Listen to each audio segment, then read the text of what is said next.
بسم اللہ الرحمن الرحیم۔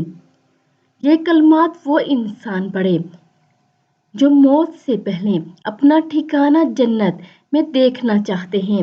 رسول کریم صلی اللہ علیہ وآلہ وسلم نے ارشاد فرمایا، جس شخص نے ہر روز ایک بار یہ کلمہ کہا، سبحان القائم قائم الدائم سبحان الحی القیوم سبحان الحی الذی لا يموت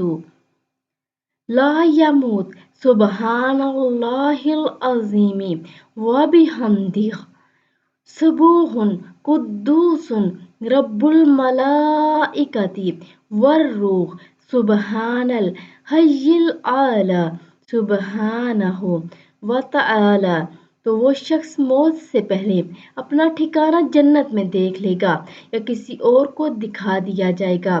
تو آپ سبھی ان کلمات مبارک کو روز پڑھنے کا معمول بنا لیں اور ویڈیو کو بھی آگے لازمی شیئر کریں اور چینل کو ضرور سبسکرائب کریں۔